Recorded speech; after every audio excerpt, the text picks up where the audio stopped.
A palavra diz que por sorte, coube-lhe por sorte, segundo o costume sacerdotal.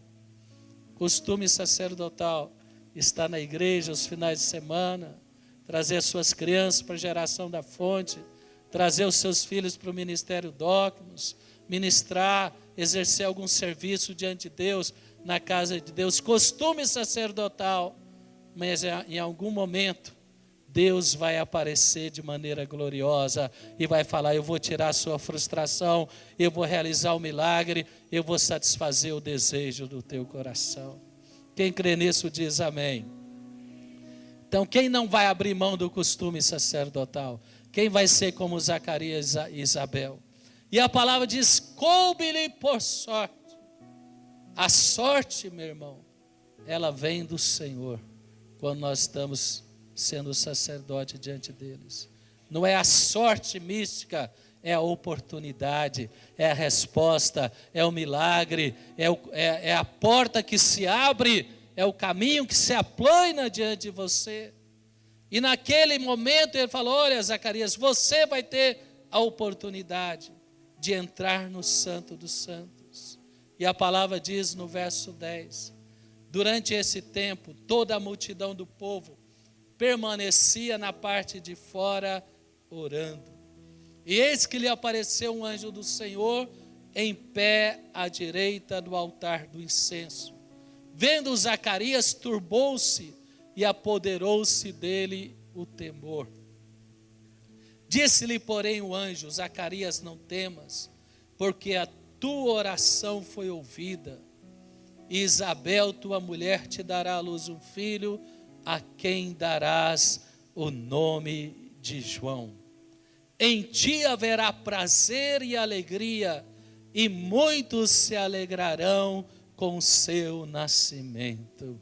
Quem quer receber essa palavra? Quem crê que essa palavra de Deus é para você hoje à noite? Você está esse domingo na fonte, você está segundo esse costume sacerdotal, você está vindo, você está realizando as suas atividades rotineiras diante de Deus, na sua casa, mas aquele dia foi especial, uma presença gloriosa se manifestou, algo sobrenatural se manifestou e falou: Zacarias, não temas, eu fui enviado da parte de Deus, e eu quero dizer, a tua oração foi ouvida. Deus está agora respondendo o teu clamor. Deus está agora mudando a sua história. Deus está tirando a tristeza. Deus está tirando a vergonha. Deus está liberando a resposta. Deus está liberando a alegria. Então fala para o seu irmão: permaneça firme. Vem todo domingo. Permaneça firme esse semestre, porque vai ter o dia especial. Quem crê que vai ter o dia especial? Quem já teve muitos dias especiais na sua vida? Um momento no culto, um momento na pregação, um momento de oração, que Deus tocou o seu coração e falou: agora vai mudar. Agora vai mudar a sua vida conjugal. Agora vai mudar a sua história profissional. Agora vai mudar a vida do seu filho. E aquilo que você durante anos, no exercício da fé, no exercício da oração, no exercício das suas atividades normais e também na casa de Deus, meu irmão, minha irmã. Aí veio a resposta e o clamor do coração dele foi atendido. O anjo veio com a boa nova: em ti, verso 14, haverá prazer e alegria. Muitos se alegrarão com o seu nascimento. O milagre que Zacarias esperava estava chegando. Meu irmão, talvez o inimigo quer que você olhe para a frustração. Era frustrante para Zacarias. Quantos milagres, quanta ação de Deus. Deus estava usando ele também como sacerdote. Ele estava servindo a Deus. Ele era um homem reconhecido como um homem justo, como um homem de Deus, como um homem temente, como um homem fervoroso, como um homem intenso na casa de Deus. Mas quantas vezes o inimigo esbofeteava ele e falava: cadê o seu filho? Cadê o projeto de Deus para o seu lar? Talvez tenha uma área da sua vida que o inimigo está te esbofeteando. Quem entende o que eu estou falando? e fala assim: o que adianta você ir na fonte? O que adianta você fazer a campanha? O que adianta você ser fiel? O que adianta você ser um obreiro? O que adianta você ser uma obreira? E ele começa a questionar a sua ação. Mas lá em Coríntios capítulo 15, meu irmão, verso 57, 58. Graças a Deus que nos dá a vitória por intermédio de nosso Senhor Jesus Cristo. Quem pode declarar isso essa manhã? Levanta as duas mãos. Quantas vezes Zacarias teve que declarar isso? Quantos anos Zacarias declarou isso antes de ver o seu sonho realizado? Fala, graças a Deus. De novo, fala, graças a Deus que me dá a vitória por meio do Senhor Jesus. Verso 58, o apóstolo orienta: portanto, meus amados irmãos, sede firmes, inabaláveis e sempre abundantes na obra do Senhor, sabendo que no Senhor o vosso trabalho não é vão. Põe a mão no seu coração, fala: Deus te diz, seja firme, inabalável, persevera na obra, seja abundante na obra, pois o seu trabalho em Deus não é vão. Quem pode aplaudir? Aplaude ao Senhor, meu irmão. Deus está falando a você. Deus está falando conosco. Seja como Zacarias, seja como Isabel.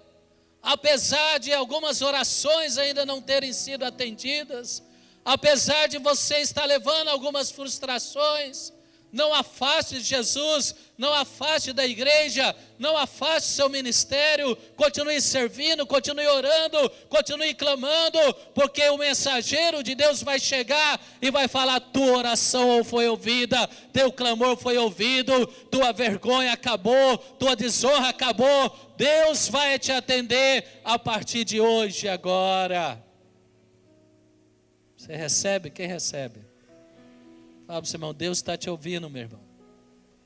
O silêncio de Deus não implica que Ele não está te ouvindo. Ele está ouvindo. Nós precisamos entender. Mas por que demorou? Nós precisamos entender: o tempo de Deus é diferente do nosso tempo.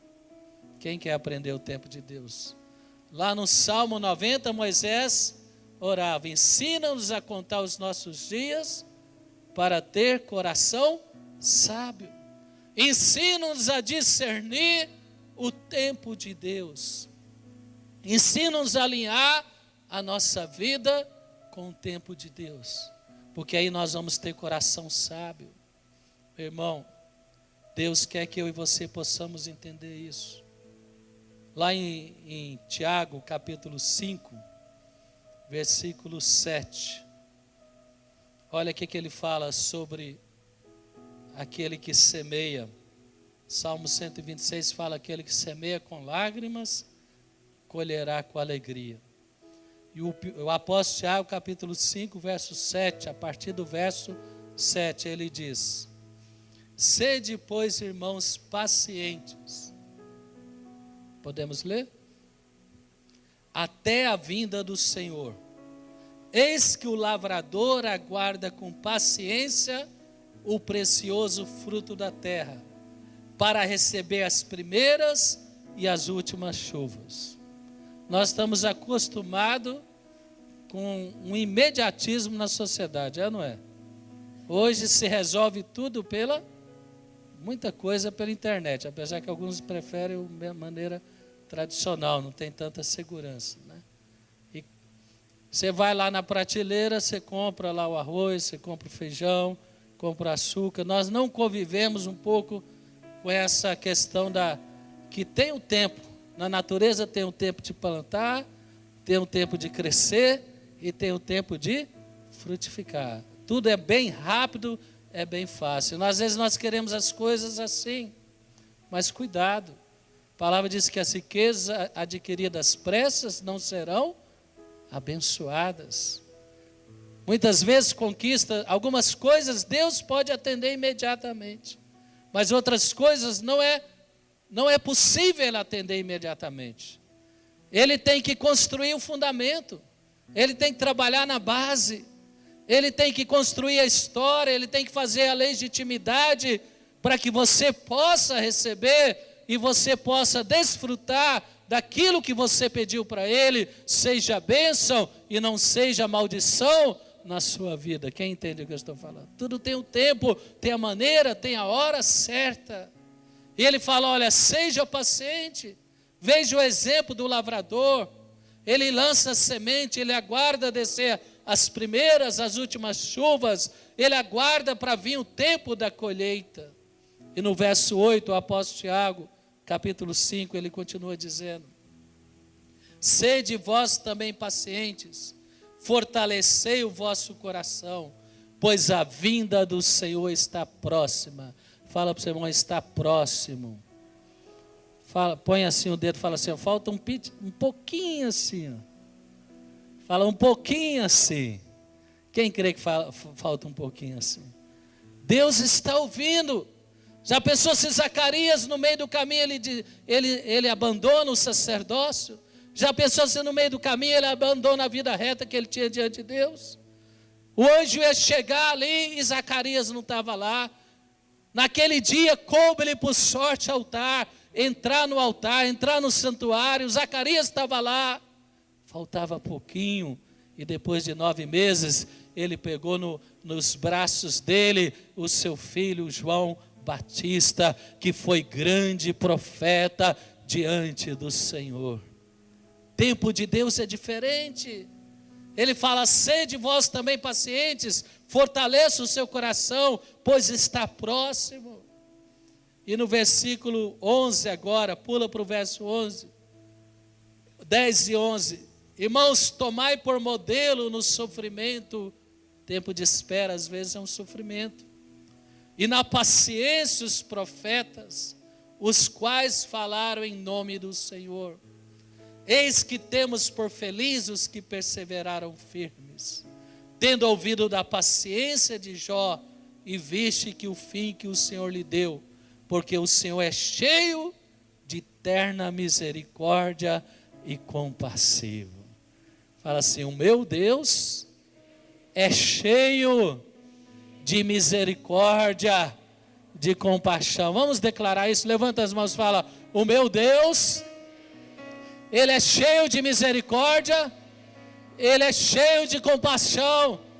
Ele determinou o tempo da minha resposta, da minha alegria, da plenitude dEle, da sua bênção sobre a minha vida. Quem pode aplaudir? Aplaude esse Deus maravilhoso. Então o apóstolo Tiago fala, meu irmão, tenha paciência, meu irmão, tenha perseverança. Zacarias teve paciência, Zacarias perseverou, servindo a Deus. Ele falou, homens que perseveraram, eles conheceram a misericórdia, eles conheceram a bondade e a compaixão de Deus. Deus realizou o sonho, Deus realizou os projetos dele. O tempo da resposta de Deus é diferente do nosso, não é imediato, não é chegar numa prateleira e comprar um produto, não, é um tempo comparado à semeadura de uma lavoura. Assim é o tempo da resposta. E também o tempo do julgamento, irmãos. Às vezes uma pessoa afastou de Deus e acha que Deus vai punir imediatamente. Não, nós temos que entender. Por isso que Moisés fala, olha, tenha sabedoria, Deus me dá sabedoria, me dê o coração sábio, me ensina a contar os meus dias. Muitas vezes, meu irmão, você está desfrutando hoje de dias que você foi mais intenso espiritualmente, mas se hoje a sua intensidade espiritual está diminuindo, as perdas não vêm imediato, elas virão mais na frente. Por isso que tem que ser fervoroso, por isso que tem que ser intenso. Quem está entendendo o que eu estou falando?